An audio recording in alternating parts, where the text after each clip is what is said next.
স্বাগত জানাই বন্ধুরা আপনাদের আবারও লান্টেক কর্নার ইউটিউব চ্যানেলের নতুন একটি ভিডিওতে। বন্ধুরা, আত্মনির্ভর ডিজিটাল ভারত গড়ার লক্ষ্যে ডিজিটাল পেমেন্টকে আরও জনপ্রিয় করতে ভারত সরকারের নতুন একটি উদ্যোগের নাম হলো ই-রুপি। সাধারণ মানুষের হাতে আগের থেকে আরও সহজে টাকা পৌঁছে দেওয়ার উদ্দেশ্যেই ইউপিআই ব্যবস্থার সাহায্য নিয়ে গতকাল অর্থাৎ 2রা আগস্ট 2021 তারিখে আমাদের দেশের মাননীয় প্রধানমন্ত্রী শ্রী নরেন্দ্র মোদী ভার্চুয়ালি এই পরিষেবার শুভ উদ্বোধন করলেন। দেশে এই নতুন পরিষেবা আশা করা যায় ডিজিটাল পেমেন্টের ক্যাশলেস ও কন্ট্যাক্টলেস পেমেন্টের ক্ষেত্রে দেশকে আরও এক ধাপ এগিয়ে নিয়ে যাবে। এই পরিষেবার মাধ্যমে আরও সহজ করা যাবে অনলাইনের আর্থিক লেনদেন। প্রধানমন্ত্রীর দপ্তরের তরফ থেকে একটি বিবৃতি দিয়ে জানানো হয়েছে, এই পরিষেবার মাধ্যমে সরকার এবং ব্যবহারকারীদের মধ্যে আরও এক ধাপ সংযোগ বৃদ্ধি পাবে। এই পরিষেবা সুরক্ষিতভাবে নির্দিষ্ট ব্যক্তির কাছে টাকা পৌঁছে দেওয়ার বিষয়টি নিশ্চিত করবে। এই ই-রুপি উদ্বোধন অনুষ্ঠানে মাননীয় প্রধানমন্ত্রী ঠিক কী জানিয়েছেন, আসুন শুনে নেওয়া যাক।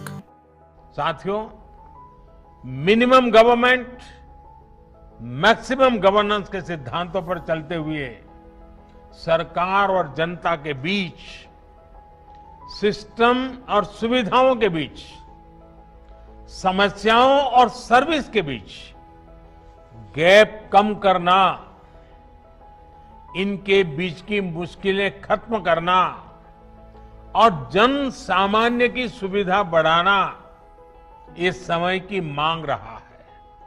और इसलिए डिजिटल इंडिया सामान्य नागरिक को सुविधा और उनके एम्पावरमेंट का एक बहुत सशक्त माध्यम है। এই ই-রুপি আসলে কি, এমন নতুন কি ফিচার রয়েছে এর মধ্যে, ই-রুপি কিভাবে ব্যবহার করা যাবে, গ্রাহকদের কি কি সুবিধা দেবে এই ই-রুপি, কোন কোন ব্যাংকে এই ই-রুপি সাপোর্ট করছে, এই ই-রুপি কারা কারা তৈরি করতে পারবে, এই সমস্ত বিষয়ে খুঁটিনাটি তথ্য জানতে পারবেন আজকের এই ভিডিওতে। আপনাদের সাথে আমি রয়েছি শুভদীপ, আর আপনারা দেখছেন লান্টেক কর্নার ইউটিউব চ্যানেল।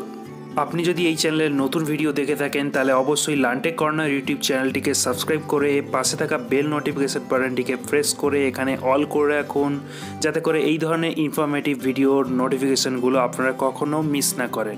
তাহলে চলুন ভিডিওটি শুরু করা যাক।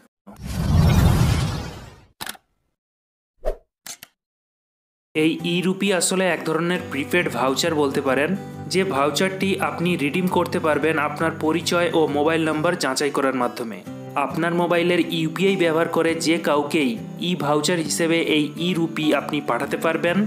আমরা সাধারণত কি করি, ইউপিআই ব্যবহার করে কাউকে টাকা পাঠাই। এক্ষেত্রে আপনি যখন কাউকে ব্যাঙ্ক অ্যাকাউন্টে টাকা পাঠাচ্ছেন, সেই টাকা পাঠানোর পরিবর্তে আপনি সেখানে ই-রুপি ভাউচার পাঠাতে পারবেন। আপনি এসএমএস অথবা কিউআর কোডের মাধ্যমে যে কাউকেই আপনি এই ই-রুপি ভাউচার পাঠাতে পারবেন। এর ফলে যাকে আপনি এই ই-রুপি ভাউচারটি পাঠাচ্ছেন, সে অনলাইন ব্যাংকিং বা পেমেন্ট অ্যাপের সুবিধা তার কাছে না থাকলেও সে কিন্তু রিডিম করতে পারবে। যে সমস্ত মানুষজনের কাছে তাদের কোনো ব্যাঙ্ক অ্যাকাউন্টই নেই, তাদের কাছে সরকারি সুবিধা পৌঁছে দিতে পারবে এই ই-রুপি। দেশের প্রত্যেক ভারতবাসী এই নতুন ডিজিটাল পেমেন্ট ব্যবস্থা ব্যবহার করতে পারবেন। এবার আসুন জেনে নেওয়া যাক এই ই-রুপি কীভাবে আপনি ব্যবহার করবেন। যে ব্যক্তির নামে ই-রুপি ভাউচার পাঠানো হয়েছে, শুধুমাত্র সেই ব্যক্তি একবার এই ভাউচারটি ব্যবহার করতে পারবেন। কোনো card, payment app, internet banking ছাড়াই ই-রুপি ভাউচারটি রিডিম করা যাবে। শুধুমাত্র যে ব্যক্তির নামে ভাউচার পাঠানো হয়েছে সেই ব্যক্তি নিজের পরিচয় দেখিয়ে ওই ভাউচারটি রিডিম করতে পারবেন। সবথেকে খুশির খবর যেটা, এই ই-রুপি ব্যবহার করতে কোনো অ্যাপ বা ইন্টারনেটের প্রয়োজন পড়ে না। একটি মোবাইল থাকলেই ই-রুপি ভাউচারের মাধ্যমে সরাসরি সরকারের আর্থিক সাহায্যের সুবিধা পাওয়া যাবে। দেখুন, যেহেতু এটি একটি প্রিপেড কার্ড, তাই প্রাপকের কাছে খুব সহজেই টাকাটি পৌঁছে যাবে। এই গোটা প্রক্রিয়াটি ডিজিটালি হবে, এখানে কোনো টাকা লেনদেনের প্রয়োজন পড়বে না। গ্রাহকেরা এই ই-রুপি ভাউচার ব্যবহার করলে কি কি সুবিধা পাবে, দেখুন এখানে কি বলা হয়েছে। সাধারণ মানুষের কাছে যেন সরকারি সমস্ত সুবিধা পুরোপুরি পৌঁছে যায় তা নিশ্চিত করতেই ই-রুপি লঞ্চ করেছে ভারত সরকার। ঔষধ থেকে শুরু করে রেশন সহ ভারত সরকারের যে কোনো প্রকল্পের সুবিধা মিলবে এই ডিজিটাল পেমেন্ট সিস্টেমের মাধ্যমে। যে কোনো সরকারি বা বেসরকারি সংস্থাও তার কর্মীদের সুবিধার্থে এই ই-রুপি ব্যবহার করতে পারবেন। আমাদের দেশে এখন পর্যন্ত 11টি ব্যাংকে এই ই-রুপি সাপোর্ট করবে, অর্থাৎ এই ই-রুপি পেমেন্ট সিস্টেমের পার্টনারও বলতে পারেন। সেই সমস্ত ব্যাংকগুলির নাম হলো axis bank, bank of Baroda, Canara bank, HDFC bank, ICICI bank, IndusInd bank, Indian bank, Kotak bank, Punjab national bank, SBI, union bank.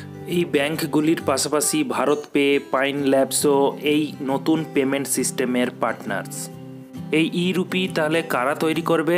গোটা দেশের digital payment ecosystem e rupee তৈরি করতে পারবে national payments corporation of India অর্থাৎ NPCI, department of financial services DFS, national health authority NHA, স্বাস্থ্য ও পরিবার কল্যাণ মন্ত্রণালয় এমওএইচএফডব্লিউ ও সঙ্গে 11টি ব্যাংক একসঙ্গেই এই ই রুপি তৈরির কাজ করতে পারবে। তাহলে বন্ধুরা, এই ছিল আজকের এই ভিডিওটি। আজকের এই ভিডিওটি যদি আপনাদের ভালো লেগে থাকে তাহলে অবশ্যই এই ভিডিওতে একটি লাইক করার পাশাপাশি আপনার বন্ধু বান্ধবদের মধ্যে ইনফরমেটিভ ভিডিওটি শেয়ার করে তাদেরকেও জানার সুযোগ করে দেবেন। দেখা হচ্ছে পরের এমন একটি ইনফরমেটিভ ভিডিওতে। ভালো থাকুন, সুস্থ থাকুন, ধন্যবাদ।